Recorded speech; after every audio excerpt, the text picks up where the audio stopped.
Chapter 10 of The Princess Galva by David Whitelaw. This recording is in the public domain. Recording by Marianne.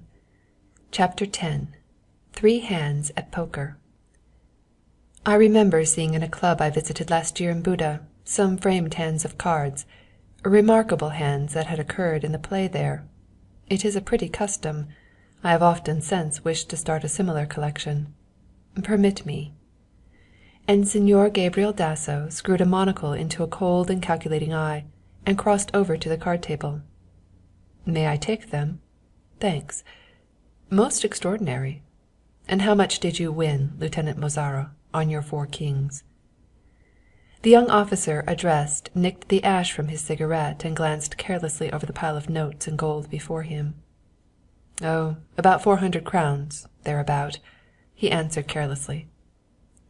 Then the fair Julie of the casino has a rosy future before her for, shall we say, nearly a week? At this a laugh came from the lieutenant's 2 opponents, and Dasso continued, gathering up the cards as he spoke. You're sure, gentlemen, you don't mind? I'll have them framed with a little brass plate with all the particulars. Let me see, Count. You, was it not, who held the full house, aces high, too, and you, Captain Olalla, the flush, am I right? He went over to where a handsome inlaid writing table stood near the window, and returned with 3 envelopes. The players watched idly whilst he put 5 cards into each, afterwards placing the 3 in a larger envelope, which later he struck down. Then, taking a tiny fountain pen from the pocket of his white vest, he wrote, 3 hands of poker, held by Count Patola, Captain Olalla, and Lieutenant Mozara, Friday the 15th of January, 1908. Many thanks, gentlemen, and 1,000 apologies for interrupting your game.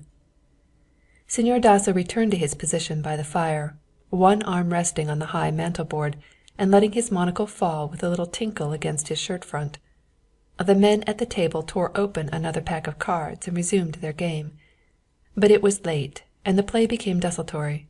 Following such an exciting hand, the cards ran badly, and after the next jackpot, the Count and Captain Olalla took their leave. Lieutenant Mozara carried his glass over and joined Dasso, who still maintained his position by the fireplace. He made way for the younger man, and "Good evening's play, eh, Mozara?" So. But I say, Dasso, was it hardly playing the game to drag Julie into it? I don't like being laughed at." "Oh, a little chaff is the least one has to pay for one's gallantries." "I expect you did the same at my age." Signor Dasso turned and contemplated his handsome face with its iron grey imperial in the pier glass before replying. "Worse, my boy, far worse. San Pietro was not then what it is now, but Paris was Paris, and so was Vienna." There was silence for a moment, and it was Mozara who first broke it. "Rather childish, isn't it, to keep those cards? They weren't so wonderful, after all. You'll see better at the club almost any night." "Possibly, but not so interesting." Something in the elder man's voice made the other look up sharply. His eyes narrowed in his head. "What do you mean, Dasso, more interesting?" For answer Signor Dasso drew up a little table in front of the fire, and taking the envelope from his pocket, handed his fountain pen to the lieutenant. "I don't understand this, Signor." "It means, my dear lieutenant, that the record I have written is not yet complete. You will finish it to my dictation." "If this is a joke, Signor—" "Pardon me, it is no joke. You will write at my dictation." "I'm damned if I will. You forget, Signor Dasso, that you—" "I forget nothing. I know that I am a guest in your uncle's house. Signor Luazo is the soul of honour, and his sister's child should—but never mind. Again, I say, you will write at my dictation, or you will blow out your brains here and now. Oh, no, you don't." For with a snarling sound the young man had made a dash at the packet, but before it could reach the flames a hand closed like steel over his wrist. "You understand me now, eh?" "Yes, damn you. I understand that you, a guest of my uncle's, dares to spy upon me. I understand that." Is there, then, so little difference between a spy and a cheat?" Lieutenant Mozara sank into a chair and covered his face with his hands for a moment. Then he reached out for the pen. "What is it you want me to write?" The other thought for a moment, drumming his fingers upon the polished surface of the little table. "How does it end? Yes, on the 15th of January, 1908. Now add, the hands were dealt by me, Gaspar Mozara. The cards were provided by me, and I won 400 crowns. God be merciful to me, a sinner." With an oath the young man rose, throwing over the table in his agitation. "I'll see you in he—" He stopped and gave a little cry as he saw the shining barrel of a small revolver pointed at him. "You would murder me then?" "Morally, yes, but not physically, unless you drive me to it. I would say you shot yourself at being found out. This," and he tapped the little package, "would prove everything. Marked cards are the finest evidence." Then the boy, he was hardly more, was on his knees. "Why are you doing this, Señor Dasso?" he pleaded. "Before God, it's the first time. You knew my mother. I've never harmed you. I will return the money to-morrow. I wanted it for Julie." "Yes, I know that. Bless her. It isn't the first time that a woman has played my game for me. There is no mercy in ambition, and I want you. I can make use of you. Oh, your secret is safe with me, provided you write as I say." "And place my honor and my life in your hands forever." "Precisely. That is all I want." Tremblingly the boy looked past the muzzle to the steady hand and up to the cruel thin face. Then he righted the table, and whilst Dasso held the package he wrote. "And your seal," said his tormentor, when the lieutenant had signed his name, and he fetched a stick of black wax from the writing table. Then after Mozara had sealed it with his signet ring, Dasso placed the envelope in his pocket and leant back with a half smile. "And now, my dear lieutenant, for my motive. Believe me, I like you, and I have no personal objection to your method of playing poker. I can be frank with you now that I have this," and he tapped the pocket over the cards. "You know what they say here in Corbo, that it was I who engineered the affair 15 years ago. They even hint that I took an active part in the doings at the palace on that night. Well, they are not far wrong. It was I who did the majority of the work, seeing that my followers faltered at the last moment. I had too much at stake to risk failure. I had worked hard, believing that the choice of the people would fall on me, failing a direct heir. It did. I was made dictator, and for a few brief weeks I tasted the fruits of power. But Spain was stronger than I, and my crime, my political crime, went for nothing. Enrico was placed where I would sit, and now he is at last paying the penalty of his licentious and foolish mode of life. The king is dying." For a moment the lieutenant was interested in spite of himself.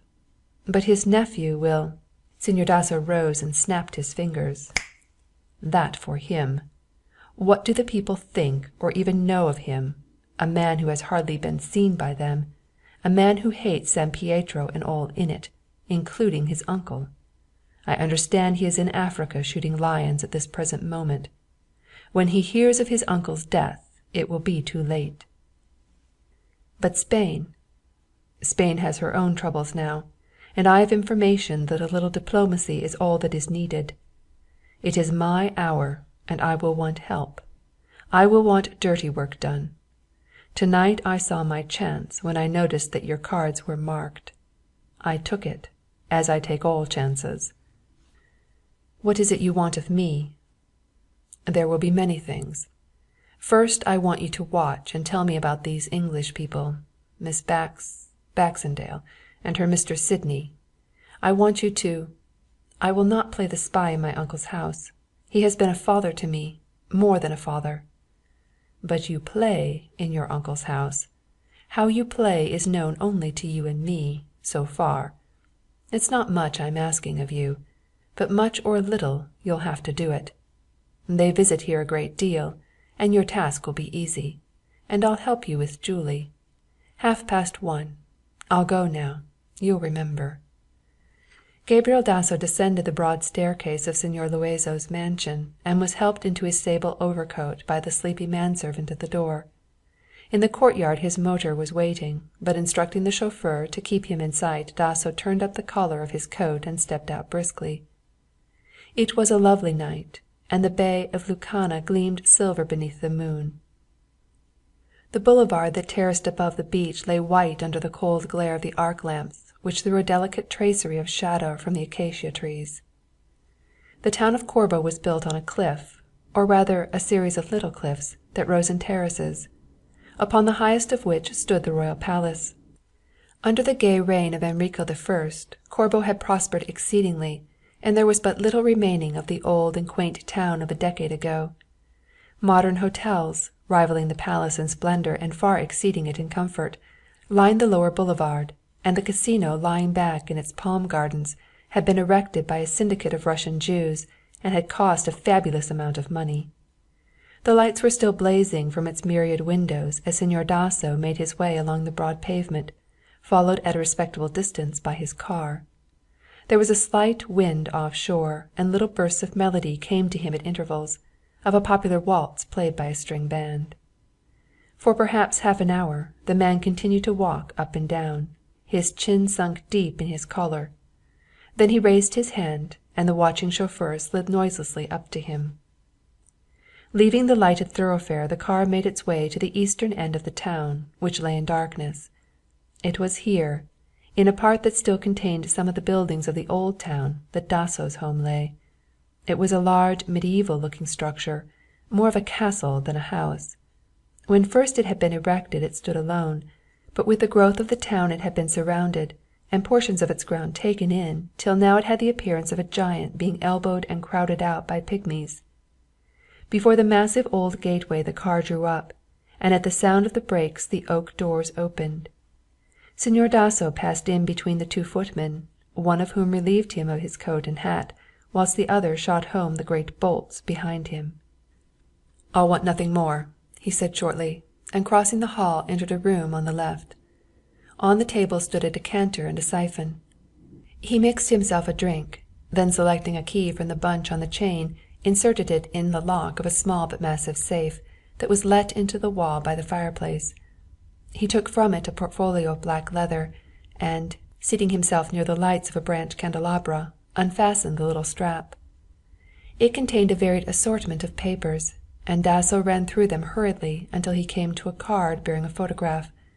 This he held close to the light and scanned narrowly. He saw an old silver print of a young and beautiful woman in royal robes. Tall and of a commanding carriage that savoured somewhat of arrogance, the late Queen of San Pietro looked out from the faded picture. For some minutes Señor Dasso gazed at the eyes, looking away now and again as though conjuring up some picture in his mind. Then he spoke murmuringly to himself, his eyes fixed on the portrait he held in his hand. "I who knew you better than the others, I who saw you last of all, can perhaps see more than the others now. Yes, Queen Elene, your eyes have looked at me again tonight, in the flesh." He laughed shortly. "But I did not flinch, Elene. The nerves of Gabriel Dasso are as firm today as they were 15 years ago." For a little while he looked, a half smile curling his cruel mouth. Then he replaced the photograph in the portfolio, putting with it the 3 poker hands of Lieutenant Mozara, and again locked it in the safe. Then, taking the candelabra, he ascended the wide oak staircase to his chamber. End of chapter 10.